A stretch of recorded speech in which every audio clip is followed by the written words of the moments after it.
This video is on a LeGuet miniature French carriage clock with Sonnerie strike. It is one of the coolest carriage clocks I've ever worked on. To begin with, the case is fantastic. It's got pink enamel over engine turning, white porcelain dial, a solid silver case, phenomenal workmanship. You can see the top view here, a little button on top for the repeat function, and it was built for Whitnauer Company by LeGuet. Once you get the movement out of the case, you can see all the beautiful workmanship, precision design, craftsmanship, fit and finish, gorgeous. Once the dial is removed, you realize that you're in a place you've never been before. Not your typical French carriage clock striking system.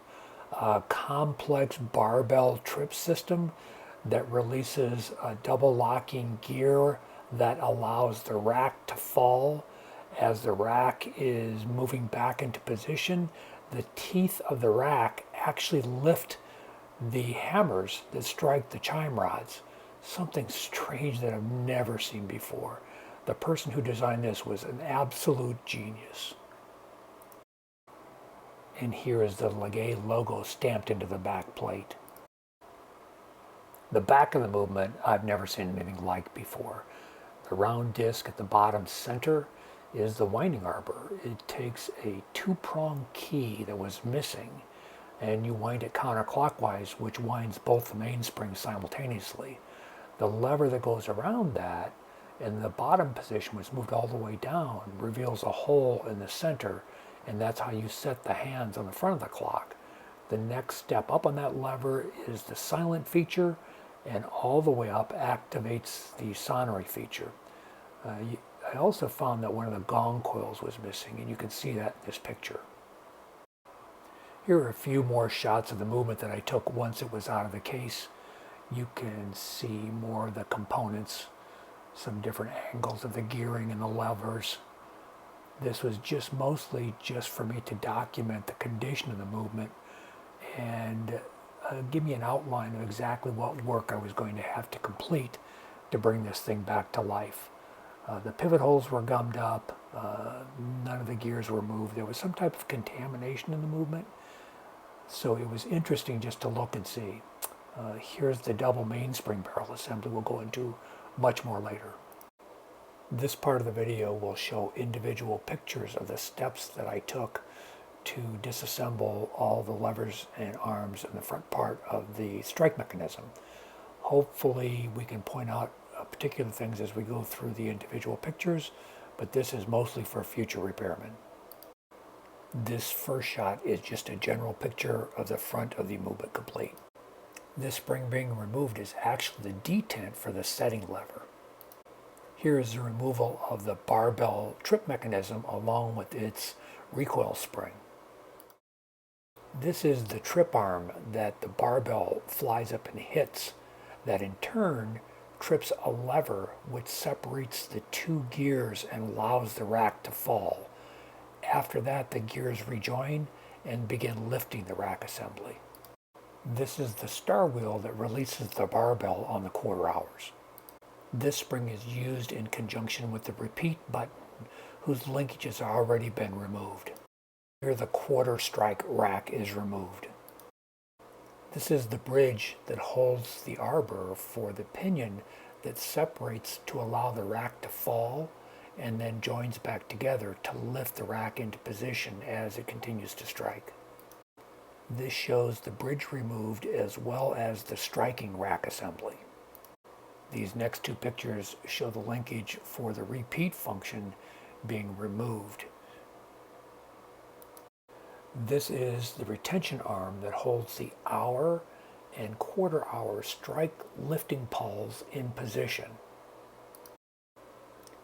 This is the hour snail and its bridge being removed. Here is the hour and quarter hour hammer arbor recoil springs, here shown with both of the pawls still in place on the hammer arbors. These pawls merely slide off. With everything off the front plate now, the drive pinion that lifts the rack is seen, And then directly below that drive pinion is the trip arm that operates a lever that separates both the gears on that drive pinion to allow it to fall for a split second before the clock begins to strike. Here's a picture of the back plate of the movement with all the levers and arms removed. The mainspring barrel is shown in the bottom center. The rear cover has a section of arbor protruding. That's where the round disc attaches that the key goes into to wind the mainspring. The next 6 pictures are various angles of the movement once I took the back plate off. The little arbor you see in the lower left there on the movement is for the strike silent transfer to the front. A good shot of the 2-piece mainspring barrel. There you can see the centrifugal governor in the lower left.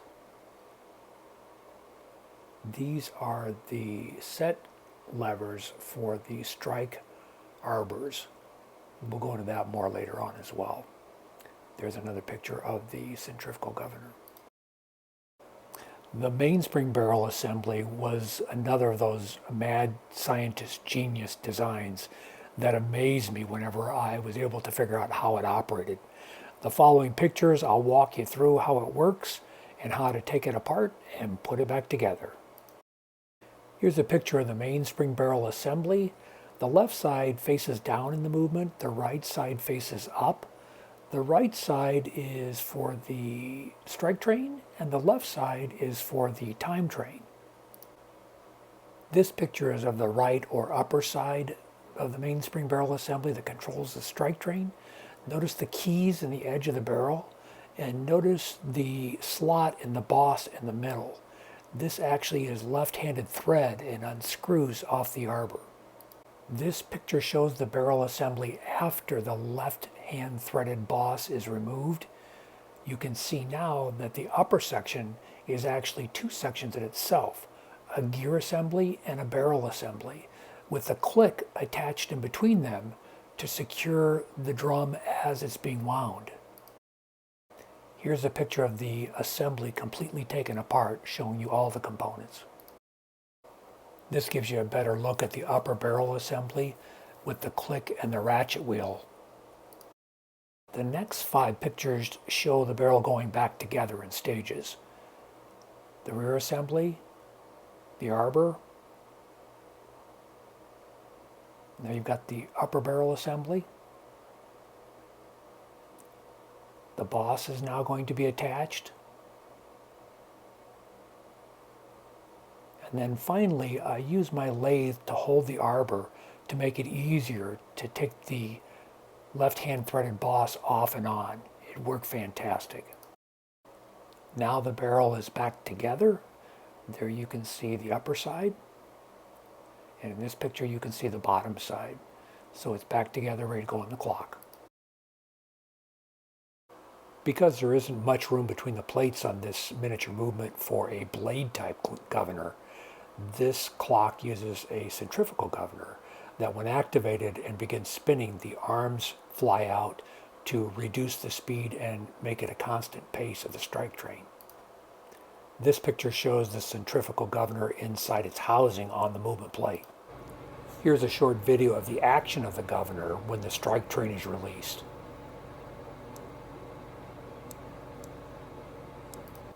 The next 2 pictures are just shots of more of a close-up of the governor assembly itself. This video shows a close-up of the governor arms themselves and the action and the effect that the springs have on them.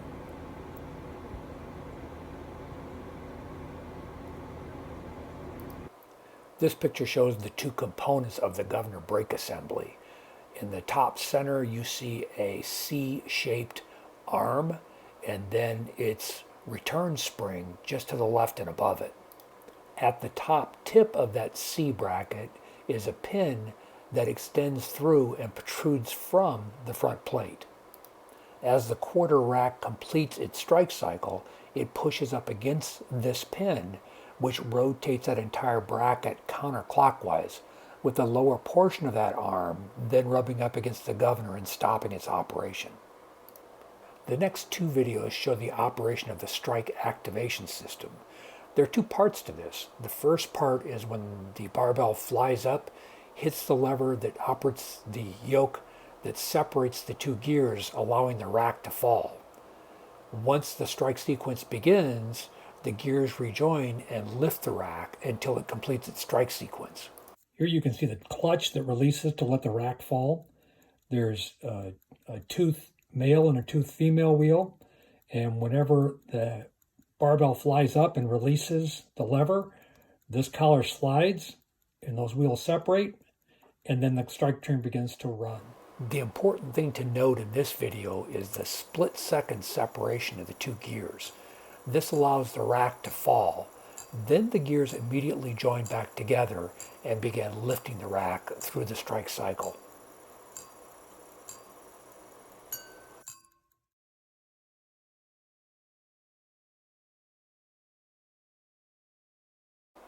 This next section is on strike or hammer arbor adjustments.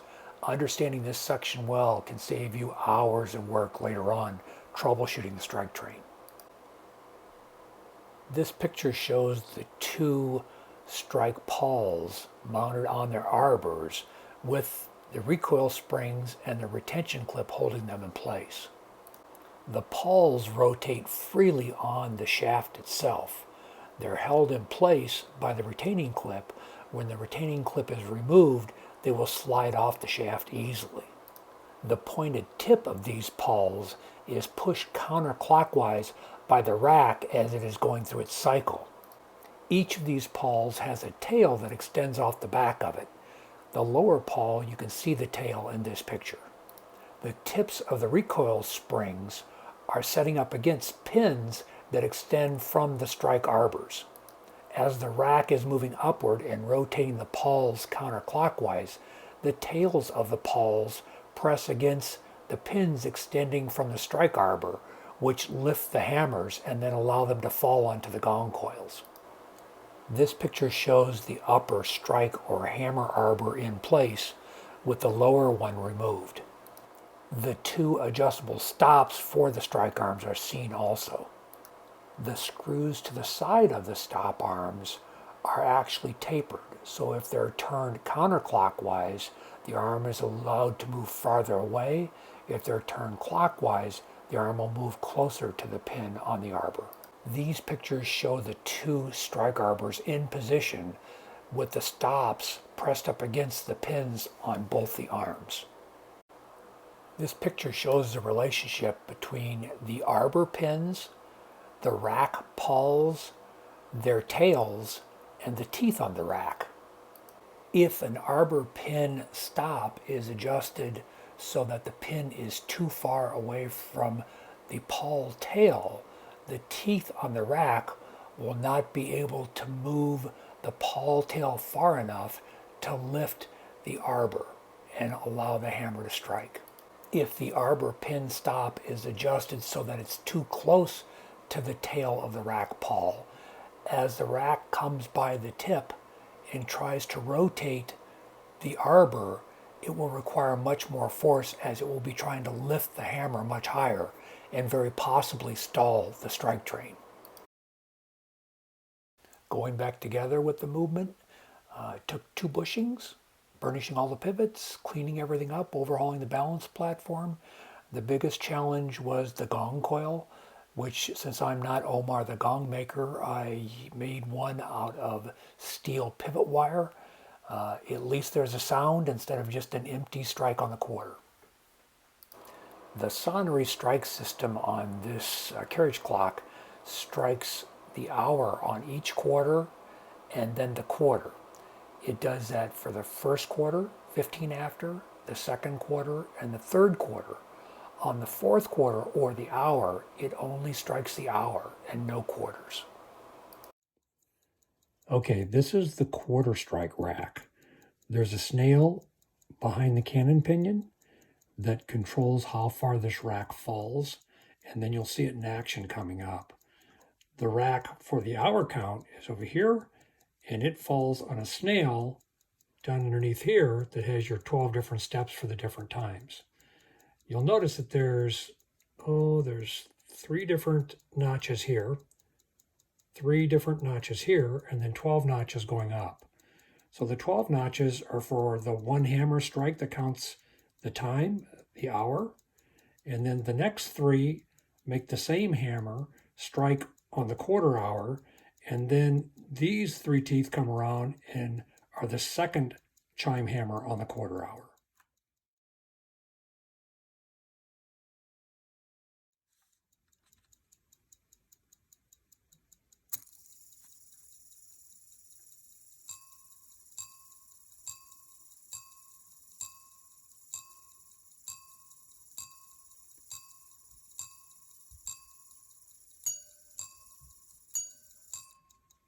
I skipped the first quarter strike on this.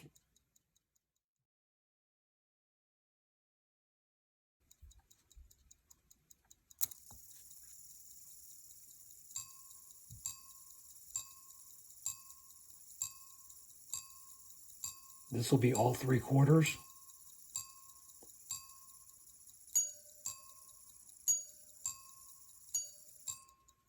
Ingenious.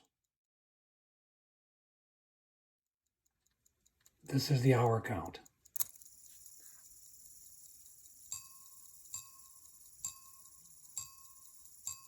Again, it will strike no quarters on this count.